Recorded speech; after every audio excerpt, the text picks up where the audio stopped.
एक हदीस की रिवायत है, आके दो जहां हज करने गए हुए हैं, आखिरी हज है आका दो जहां का। आप सल्लल्लाहु अलैहि वसल्लम ने हज़रत अली कर्रमल्लाहु वजहहु को यमन की तरफ भेजा कि जाओ, बनु मुज़लज एक कौम है, वो सरकश हो चुकी है, जाकर उसके ऊपर जिहाद करो और उसे ताबे बनाकर वापस आके मक्का में मुझसे मिलो।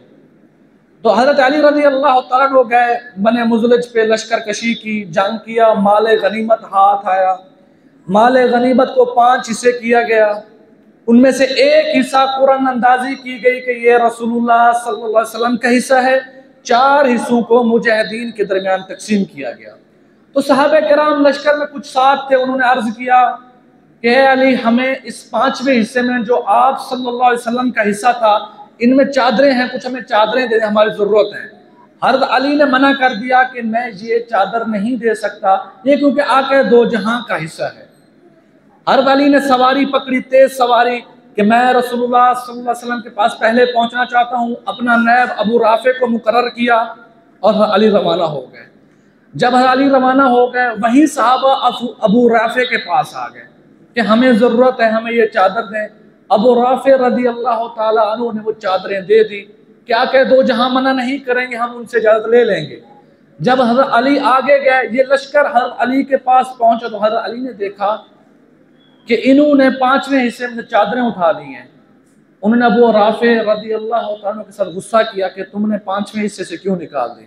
तो सहाबे कराम के दरमियान आपस में रंजिशें पैदा हो गई कि हम जानते रसूलुल्लाह सल्लल्लाहु अलैहि वसल्लम से इजाज़त मांग लेते, हम रसूलुल्लाह सल्लल्लाहु अलैहि वसल्लम को कहते कि हमारी ज़रूरत है। तो हज़रत अली रज़ी अल्लाह तआला अन्हु से नाराज़ हुए और आप सल्लल्लाहु अलैहि वसल्लम के पास शिकायत लेकर गए।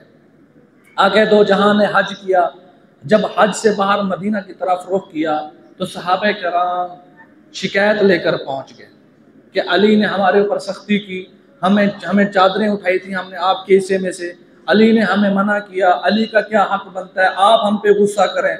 तो आके दो जहां सुनते रहे। जब गदीर खुम के मैदान पे पहुंचे तो वहां आके दो जहां रहमतुल आलमीन ने हज़रत अली कर्रमल्लाहु वजहहु को खड़ा किया और इरशाद फरमाया, मन कुन्तु मौलाहु फ़अलियुन मौला, अल्लाहुम्मा वाली मन वालाहु व आदी मन आदाहु।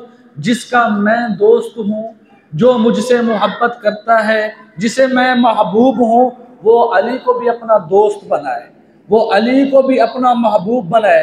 अगला जुमला खुद इस पिछले हदीस की तशरीह करती है कि अल्लाहुम्मा वाली मन वालाहु, ऐ अल्लाह तुम उस शख्स को महबूब रखो, उस शख्स से दोस्ती रखो जो अली से दोस्ती रखता है, उस शख्स से अल्लाह आप भी दुश्मनी रखो जो अली से दुश्मनी रखता है। तो कुछ लोग मन कुन्तु मौलाहु फ़अलियुन मौला हदीस को लेकर ईद गदीर के नाम पे जश्न मनाया गया। ये ईद गदीर की बुनियाद कब पड़ी? मुअज़्ज़ुद्दौला 351 हिजरी, एक गुमराह आदमी बादशाह था। बादशाह अपने वक्त का मुख्तार कुल होता है, जो करे जिस तरह करे, बादशाह का कोई हाथ नहीं रोक सकता। आज आप मोहम्मद बिन सुलेमान को देख ले, सऊदीया वाले को, कोई उनका हाथ रोक सकता है।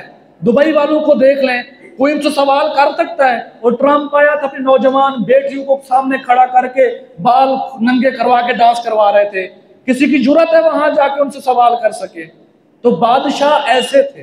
तो मुइज़्ज़ुद्दौला अपने वक्त का बादशाह था, तो उसने क्या किया, 351 हिजरी में, ये 10 हिजरी का वाकिया है, 10 हिजरी 18 ज़ुल्हिज्जा, आगे दो जहां ने ये रिवायत बयान की, मन कुन्तु मौलाहु फ़अलियुन मौला। 10 हिजरी से लेकर 351 हिजरी तक किसी भी शख्स ने कोई ईद नहीं मनाई, कोई जश्न नहीं मनाया। कितने 340 साल के बाद एक गुमराह आदमी आ रहा है और ईद मना रहा है। और ऐसे गुमराह लोग हैं, मैं सोशल मीडिया पे देखता हूं, क्या कहते हैं, ये तो मुसलमानों की सबसे बड़ी ईद है।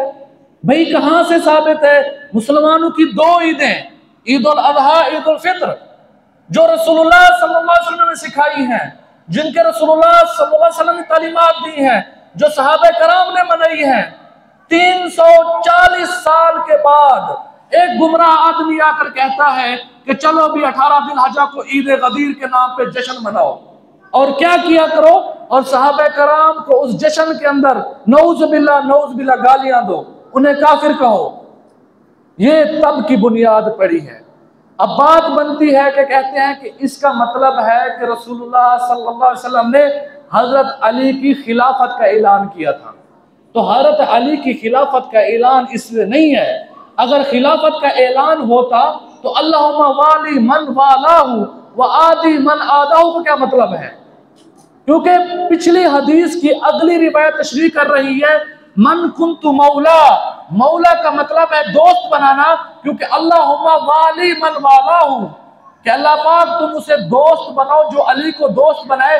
अगर हम मौला का मतलब ये लें कि इसका मतलब है सरदार, तो फिर क्या नऊज़ बिल्लाह अगले रिवायत तर्जुमा ये करेंगे अल्लाहुम्मा वाली मन वालाहु, अल्लाह तुम उसे सरदार बनाओ जो अली को सरदार माने। तो अगली रिवायत ये पिछली रिवायत तशरीह करती है, अगले जो हम अल्लाह पाक से दुआ अल्लाह के नबी फरमा रहे हैं कि अल्लाह उसे दोस्त बना जो अली को दोस्त बनाए, तो पिछले का तर्जुमा भी यही है कि मैं जिसका दोस्त हूँ, मैं जिसका महबूब हूँ, अली भी उसका दोस्त है, उसका महबूब है। तो विलायत के नाम पर, खिलाफत के नाम पर नऊज़ बिल्लाह, पिछले दिन एक वीडियो आई हुई थी एक बहुत बड़े अहले तशरीह के आलम की पेशावर में, क्या कहता है कि जो गदीर खुम से पहले मर गए हैं, वफात पा चुके हैं, ला इलाहा इल्लल्लाह मुहम्मदुर रसूलुल्लाह उनका कलमा था, तो वो बख्शे जाएंगे। और जो ईद गदीर के बाद मरेंगे, अगर वो अलीउन वलीउल्लाह इस कलमे में शामिल नहीं करेंगे, वो दायरा इस्लाम से खारिज, उनकी बख्शिश नहीं होगी। ये ऐसे बद किरदार हैं। और उसका अगला जुमला सुने, क्या कहता है कि हम हजरत अली को आका दो जहां के अलावा सारे नबियों से अफजल मानते हैं।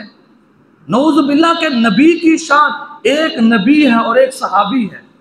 नबी का रुतबा देखें, नबी का ओहदा देखें, मूसा कलीमुल्लाह, इब्राहिम खलीलुल्लाह, आदम सफ़ीउल्लाह, जिनको अल्लाह के साथ राब्ता होता है, और अल्लाह जिनको सिलेक्ट करता है, पूरी उम्मत में से चुनता है कि फला बंदा, फला बंदे का दिल ये मेरी नबूवत के लिए परफेक्ट है, अल्लाह उन्हें चुनता है। हजरत अली की शान बहुत बड़ी है। आप सल्लल्लाहु अलैहि वसल्लम के दामाद हैं, चचा लाद हैं, बहुत बड़ी शान वाले हैं। हम ये कहते हैं कि हर अली की बड़ी शान है, हम उनके शान की नफी नहीं करते, लेकिन हर अली को आड़ बना के अंबिया की शान में नफी करना ये कुफर है। कि तुम हजरत अली रज़ी अल्लाह तआला अन्हु ने कभी कोई दावा किया है कि मैं सारे नबियों से अफजल हूँ? क्या हजरत अली ने कभी ईद गदीर मनाया है? कभी कहीं मजमे में ठहर कर कहा हो कि इस गदीर खुम वाली रिवायत से मेरी खिलाफत साबित होती है? नऊज़ बिल्लाह सहाबे कराम रसूलुल्लाह सल्लल्लाहु अलैहि वसल्लम की हदीस को छोड़ सकते हैं? सहाबे कराम के ईमान की तस्दीक कुरान कर चुका है। सहाबे कराम कैसे हैं?